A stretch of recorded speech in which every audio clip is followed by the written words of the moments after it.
नमस्कार। आज इस वीडियो में वीर तेजाजी के संबंध में उनकी संपूर्ण कथा को देखेंगे कि सांप को दिया था वचन निभाया, अब लोक देवता के रूप में होती है इस गौ रक्षक की पूजा।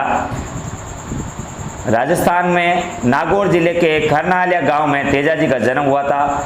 नागवंशीय क्षत्रिय जाट घराने के एक जाट परिवार में जन्मे वीर तेजाजी सामान्य किसान के बेटे थे। सांप को दिया था वचन, अब गौ रक्षक के रूप में पूजे जाते हैं। इतिहास में कई ऐसे वीर महापुरुष हुए हैं जिन्होंने वचन निभाने के लिए अपने प्राणों का बलिदान तक दे दिया था। ऐसे ही वीरों में एक नाम शामिल है तेजाजी महाराज का, जिन्होंने गायों की रक्षा के लिए एक सांप को दिया था वचन भी निभाया। अपने प्राण न्योछावर करने वाले गौ रक्षक वीर तेजाजी आज जन जन के बीच लोक देवता के रूप में पूजे जाते हैं। जाट किसान परिवार में हुआ था वीर तेजाजी का जन्म। राजस्थान में नागौर जिले के खरनालिया गांव में तेजाजी का जन्म हुआ था। नागवंशीय क्षत्रिय जाट घराने के एक जाट परिवार में जन्मे वीर तेजाजी सामान्य किसान के बेटे थे। तेजाजी के पिता तहाड़ देव और माता राम कुंवरी भगवान शिव के उपासक थे। मान्यता है कि माता राम कुंवरी को नाग देवता के आशीर्वाद से पुत्र की प्राप्ति हुई थी।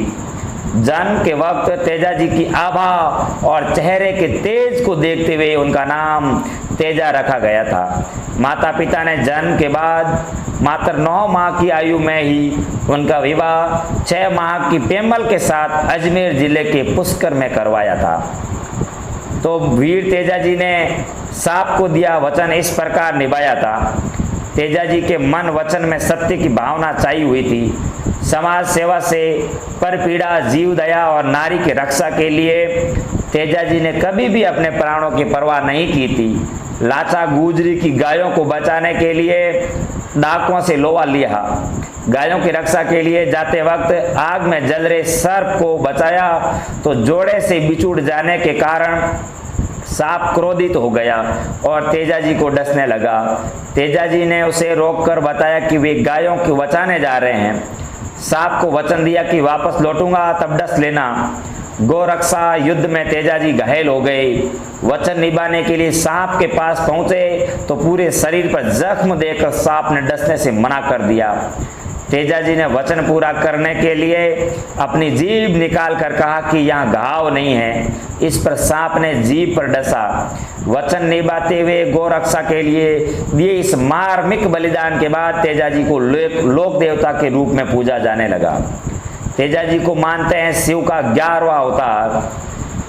कई मान्यताओं के अनुसार वीर तेजाजी को भगवान शिव का 11वां अवतार माना जाता है। राजस्थान, मध्य प्रदेश, गुजरात, उत्तर प्रदेश, हरियाणा और अन्य राज्यों में इन्हें लोक देवता के रूप में पूजा जाता है। वे जिस घोड़ी पर सवार रहते हैं उसका नाम लीलन था। उनके साथ में अस्त्र, भाला, तलवार, धनुष बाण रहते थे। इनके चबूतरे को तेजाजी का थान और भवन को तेजाजी का मंदिर कहते हैं। इनके लोकगीतों को तेजा गायन कहा जाता है। तेजा दशमी को होता है जगह जगह विभिन्न मेलों का भव्य और दिव्य आयोजन। भाद्रपद शुक्ल पक्ष की दशमी तिथि को तेजा दशमी के रूप में पूजा जाता है।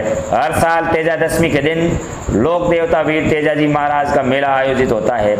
राजस्थान के विभिन्न शहरों और गांवों में तेजाजी के थान, मंदिरों में यह मेला आयोजित होता है। तेजाजी की जन्मस्थली खरनाल गांव में लाखों लोग मेले में शामिल होते हैं। अजमेर जिले के व्यावर और सुरसुरा में भी भव्य मेले का आयोजन होता है। लोग गाजे बाजे के साथ झंडे और नारियल चूरमे का प्रसाद चढ़ाते हैं। इस प्रकार वीर तेजाजी महाराज की कथा है। बोलो तेजाजी महाराज की जय हो।